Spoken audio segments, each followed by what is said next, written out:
Building with Papa. Okay, I have this bathroom I'm renovating, and I've been looking at these press tools, and so I purchased this one, Unboxed. I'm not sure if I'm saying that correctly or not. It was around $158, and I figured, you know what, I'll give it a try, because this is probably the most inexpensive one that has a good rating. And you can spend up to $3,000 for these type of tools, but those are electric and made by different companies. Anyway, I'm going through the box right now. It has dies for copper, 1/2 inch, 3/4, and 1 inch pipe. And then it also has for the PEX the same, but they're for stainless steel rings for PEX. All right, well, I'm gonna try this right now. I'm putting everything together, taking a good look at it. Everything seems pretty well made. Well, I'm going through the package, and the first thing I did try was I pulled out the copper cutter, and the cutter didn't work very well at all. I was very unhappy with it. Not the PEX cutter, I hadn't tried it yet, but the copper cutter. So I removed it from the box and I put my own cutter in there so that I could cut the pipe properly, or at least without issue.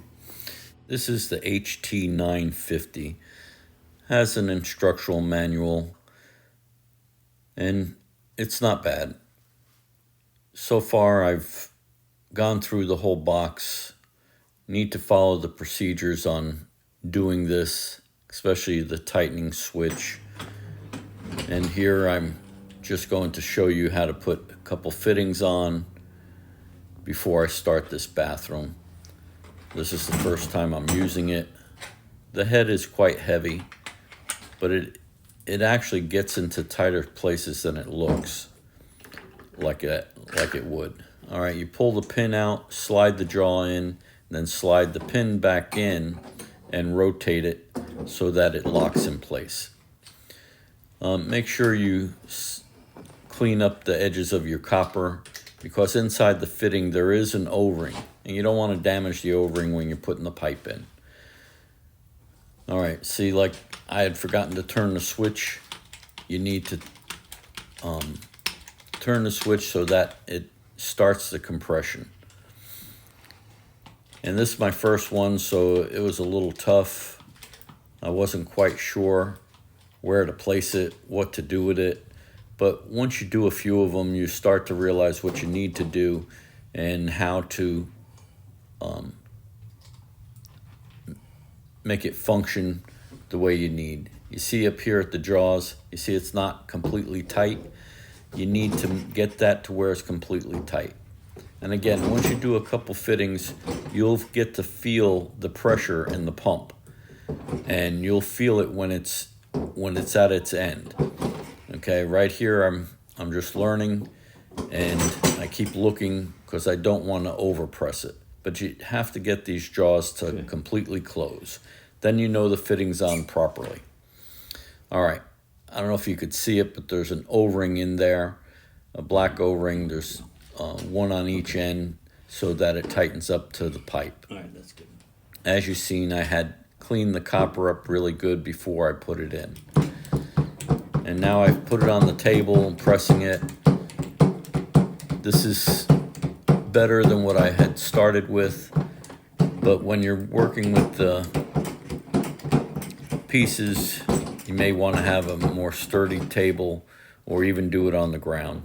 They make an extension head that goes on this with a tube. I may purchase that, but I don't do a lot of plumbing. But in certain situations, this thing really works out very well. The day this came in, I had worked on another plumbing project for another customer, and the shutoff valve wouldn't completely close. So the water had been dripping out and I couldn't get it soldered.